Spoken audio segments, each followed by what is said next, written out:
And next we have Dungeons of the Crooked Mountains, Underdog Book Number 1, LitRPG series, written by Alexei Ostachuk. I might be saying that wrong, but it's okay. It is 393 pages, $3.99. It is available on Kindle Unlimited. The author's description. Eric was born in a world governed by the Great System, and the family of Aren Bergman, a respected miner from Orchus. But the joy of gaining a son was overshadowed by the newborn's terrible affliction. Eric was completely nulled, level 0, and no characteristic points. The only things keeping him from dying were his tiny base supply of life and energy points. The medicine woman who delivered Eric believes this to be the work of the evil spirit Bug. Due to the particular laws of the Great System, Eric cannot use experience essences or characteristic tablets, so he risks having to spend his whole life confined to a bed. But his father finds a solution. He takes out a large bank loan and goes to the capital where he buys in new artifacts of the ancient on the black market, which have no level restrictions. Despite having the artifacts, Eric is still very feeble and everyone in town thinks of him as a freak. But at least he can move on his own, and that gives the Bergmans hope. But at last, it isn't for long. On Eric's 14th birthday, his father and mother die in a mining accident. The bank takes their house, and Eric is left with no choice but to work off the remaining debt in the dungeons of the Crooked Mountains. And so begins the story of a Knowles boy's struggle to survive. Wow, that is wordy. It is. It is not inaccurate. That is literally like the first, 15% of the story. That's essentially the setup of it. So there you go. Full disclosure, I received advance copy for review. I purchased a copy when it became available. Okay. This novel is written by the same author who wrote the popular Mirror World series. And if you've read that story, you're probably going to like this. I'm assuming you like that story. Why wouldn't you? It's an enjoyable series. From the very first page of the story, I was absolutely hooked in this novel. I really was. What you read in the novel description, that's kind of just like a teaser of like the nice and kind of funny world development that the author does in the story. The main character is born as a null, essentially with low stats and a level of 0. This is not a spoiler because it's in the novel description. I'm just going to say it a little differently because I don't think it does a great job of kind of explaining the setup of the story. Essentially, everything in this world has a minimal level requirement of a level 1. Because the main character is level 0, he can't do anything. I mean, literally, he without the artifacts the character's father gets him with no stat requirements, which is super rare. The main character wouldn't even be able to get out of bed, but because he has these few artifacts, he can kind of get around. But he's very much a frail kind of character. But as level 1, he still can't use the experience tablets that are the main or this world's way of doing the RPG regression. He can't use skill tablets. He can't use any of the skill ability tablets, which are things that are all dropped from either like mining or resource gathering or killing monsters.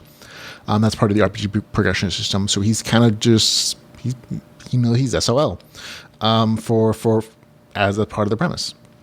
And when tragedy strikes, when he's left all alone and he has to settle the family debts, he's sold off to essentially I'm not sure it's inherited debt, and he's sold to a workers mine, which is again not a concept a lot of Americans are going to be familiar with, but in other countries it is very much a thing. And there are bad people there who want to exploit him. He has to find out essentially a way out of this debtor's camp, or he's going to be stuck there for the rest of his life in an ever-increasing spiral of debt. And so there's some very dark concepts in the story, which I think were very well done.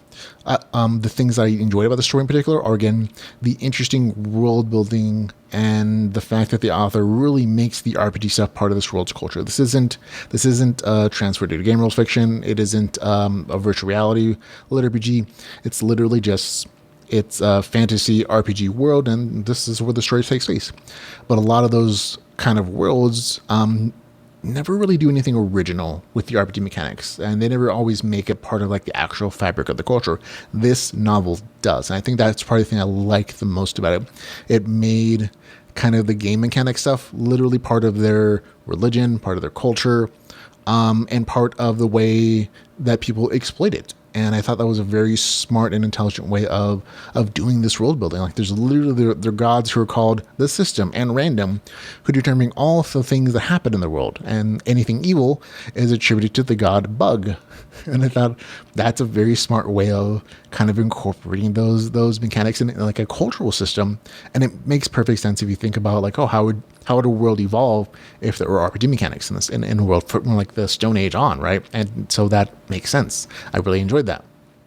I also like the fact that it's a different kind of RPG progression system where things like XP, stat increases, skills, magic abilities, they're all physical items that drop from either, again, killing or resource gathering.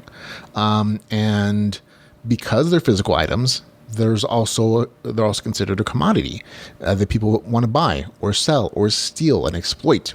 And that creates this whole kind of cultural system of exploitation with inheritable debt and cold calculating people who are willing to put people into perpetual debt to keep them working and selling their tablets. And this whole cultural thing that I thought was really nicely well done.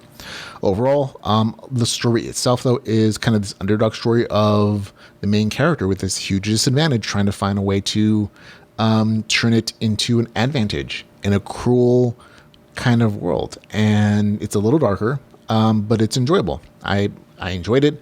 I'm not going to spoil what happens with the Underdog story, but it was a nice journey to go on. It is kind of a slice of life story, but it's quite an enjoyable one. And like I said, the other authors of the series, remember, is also very slice of life. So if you like that series, you'll like this one as well. For me, I had a good time with it. It gets a score of 7.6 out of 10 for me. That's Dungeons of the Crooked Mountains Underdog book number 1 with the score of 7.6 out of 10.